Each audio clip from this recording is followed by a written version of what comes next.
ROP এটি বলতে আসলে কি বোঝায়? আরওপি হচ্ছে আমরা বলে থাকি রেটিনোপ্যাথি অফ প্রিম্যাচুরিটি। এটা এমন একটা রোগ, এটা হয় নবজাতক শিশু যারা বিশেষ করে আপনার 35 সপ্তাহের আগে জন্মগ্রহণ করবে, আবার যাদের ওজন 2 কেজির কম হবে, আচ্ছা, এবং অনেক ক্ষেত্রে যাদের জন্মের পরে এনএসওতে ভর্তির প্রয়োজন হয় এবং যাদেরকে দীর্ঘদিন অক্সিজেন দেওয়ার প্রয়োজন হয়, তাদের এই রোগটি হয়। এটি বলতে আসলে কি বোঝাচ্ছে যদি আমি একেবারে পূর্ণরূপভাবে একটু জানতে চাই? এটা অ্যাকচুয়ালি আমরা নামের সাথেই এটা বলা হচ্ছে প্রিমেচিউর আরওপি, রেটিনোপ্যাথি, রেটিনা একটি রোগ, প্রিমেচিউর বেবিদের একটা রেটিনা রোগ হচ্ছে এটা। এর ঝুঁকিতে আসলে কারা থাকে? এই যে আরওপি বলছেন, বাংলাদেশের ন্যাশনাল গাইডলাইন অনুযায়ী বিভিন্ন দেশে বিভিন্নভাবে গাইডলাইন করা হয়েছে। আমাদের বাংলাদেশে আমরা যেটা ফলো করি, প্রথম কথা হচ্ছে যে সকল শিশু 35 সপ্তাহ আগে জন্মগ্রহণ করবে, নাম্বার 1। 2 নম্বর হচ্ছে যার ওজন 2 কেজি কম হবে তাদেরকে আমরা এই ঝুঁকিতে ফেলতে পারি, এবং যারা জন্মের পরে এনএসওতে ভর্তির প্রয়োজন হবে তাদেরকে আমরা এই রোগের ঝুঁকিতে রাখতে পারছি। আরওপি এটি আসলে কেন হয়ে থাকে? আমাদের মায়ের গর্ভে যখন আমরা থাকি তখন হয় কি, বিভিন্ন সপ্তাহে আমাদের শরীরে বিভিন্ন অংশ তৈরি হয়।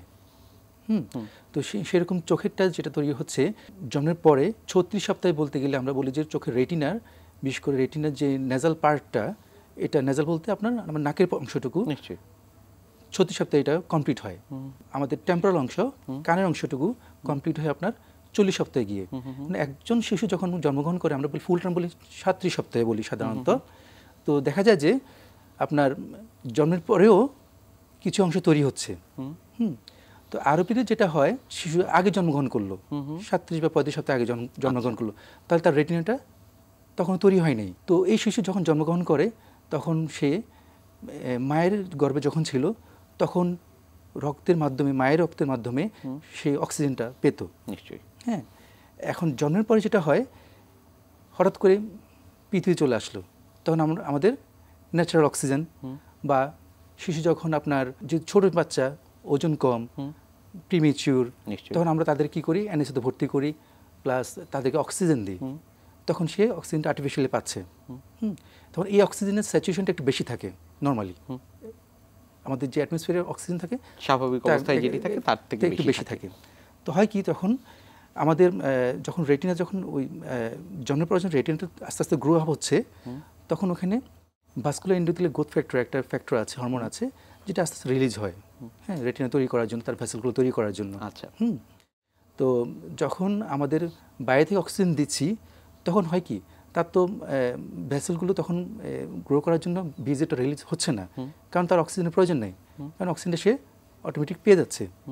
যখন আপনি বাচ্চা থেকে অক্সিজেনটা উইথড্র করছেন, হঠাৎ করে অক্সিজেন স্যাচুরেশনটা ভিতরে কমে যাচ্ছে। আচ্ছা। তখন হয় কি, ভিজির রিলিজটা বেড়ে যায়।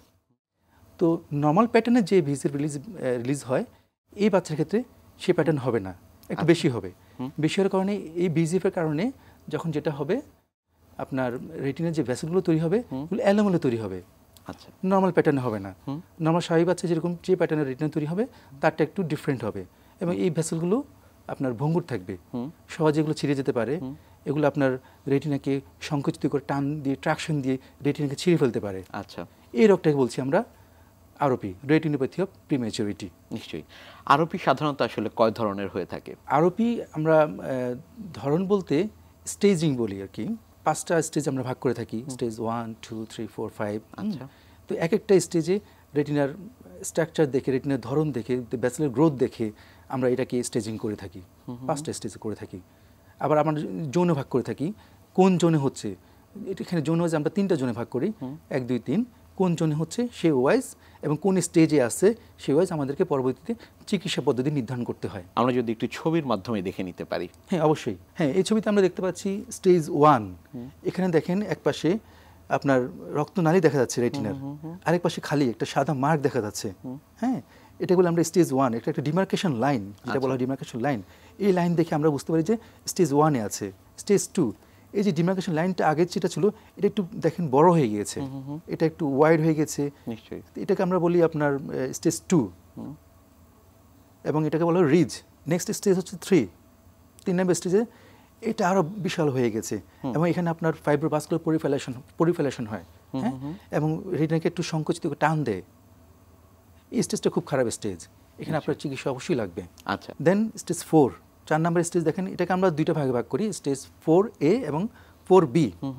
4A-তে যেটা হয় ম্যাকুলা হচ্ছে এমন একটা পয়েন্ট আমাদের দেখার আসল জায়গা, সেন্টার পয়েন্ট, চোখের যে সেন্টার পয়েন্ট, আমরা ম্যাকুলা বলে থাকি। এখন 4A-তে হয় কি, ম্যাকুলা ইনভলভ হয় না, রেটিনাটা আস্তে আস্তে ছিঁড়ে যাচ্ছে কিন্তু ম্যাকুলা ইনভলভ হচ্ছে না।